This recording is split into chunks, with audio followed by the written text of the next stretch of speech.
আমার ব্যক্তিগত যে একটা কথাটা ব্যক্তিগত, কিন্তু সমাজদর্শ বলতে বাধ্য হচ্ছি। আমি যেহেতু একটা বিজ্ঞান সম্মত, বিজ্ঞানের তো নানান রকম বললাম, বিশেষ জ্ঞান মানে বিজ্ঞান। তো এই যে যেটা বলছিলেন, ওই যে আমাদের জীবন বলবো বা যাই হোক, খুব সুন্দর একটা পয়েন্ট আমি বললাম যে আরেকটির সম্পর্কে ও অভিজ্ঞ। তারপরে এ বোধহয় বলছিল যে ওই ইয়ের কথা, আমাদের কার্ল মার্ক্সের কথা, যে ধর্ম আফিংয়ের নেশার চেয়েও মারাত্মক। সেটা আমি একটু ব্যাখ্যা করে দিই, তুমি সময় নিচ্ছি। মানে আমরা হয়তো জানি, অনেকে জানি না। ধরুন এটা একটা হল, যেখানে কাউকে বন্দি করে রাখা হবে, এর মধ্যে খাবার দাবার সমস্ত কিছু রয়েছে, হ্যাঁ, কিন্তু সেখানে আফিংটা নেই। উনি কেন বলেছেন যে আফিংটা আফিংয়ের চেয়ে ধর্ম খারাপ। একটা সময় দেখা গেল সে আফিং পাচ্ছে না, তখন সে মাথা টুকে দেয়ালে করবে, এই করবে, একটা সময় কিন্তু সে আফিং পাবে না। একটা সময় সে আফিং নেশা থেকে সে মুক্ত হয়ে যাবে।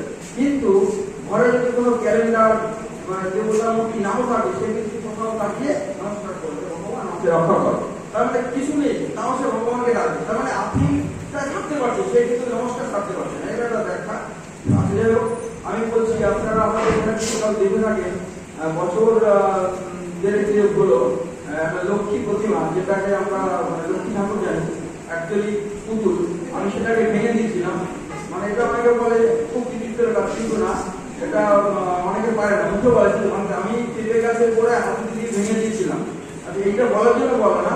আচ্ছা, আমার বাড়িতে রাধাকৃষ্ণের মন্দির ছিল, সেগুলোকে আমি হাত দিয়ে ভেঙেছি, সমস্ত রেকর্ডস রয়েছে। এবং বহু বছর আগে, তখন আমি কিছু জানতাম না। একটা প্রচলিত আছে, কিছু কিছু সম্প্রদায় ধর্মতে আছে কিনা, কিছু দম্পতি বিয়ের পরে তাদের সন্তান হয় না, সেখানে একটা কুপ্রথা আছে। একটা ঠাকুর বলে কাঁচি ঠাকুর, হ্যাঁ, সেটা হয় করতে আমি সেখান থেকে চলে ফেলেছি। এই কথাগুলো বলার মানে, এটা দুটো মানে আমি বলতে চাইছি যে এগুলো আমি করেছি, আমার কিছু হয়নি। অর্থাৎ আপনারা যারা নতুন প্রজন্ম আছে, ভয় পাবেন না। আর লক্ষ্মী ভাঙার কেসটা যেটা, সেটা নিয়ে আমাকে আমার নামে এফআইআর করবে, আমাকে কি করা দিয়ে বাঁধবে, আমাকে গুলি করে দেবে, আমাকে গ্রাম ছাড়া করবে, নানান কিছু হয়ে গেছে। কিন্তু আমি একা লড়েছি, আমার কিচ্ছু হয়নি, আমাকে কেউ কিছু করতে পারেনি। আপনাদের কারোর মধ্যে যদি এরকম কোনো উদ্যোগ থাকে, আপনারা কেউ ভয় পাবেন না, এগিয়ে যাবেন। আর ভারতবর্ষ বা পশ্চিমবঙ্গের সমস্ত বিজ্ঞান সংগঠন আপনাদের কাছে থাকবে, আমরাও থাকবো। নমস্কার।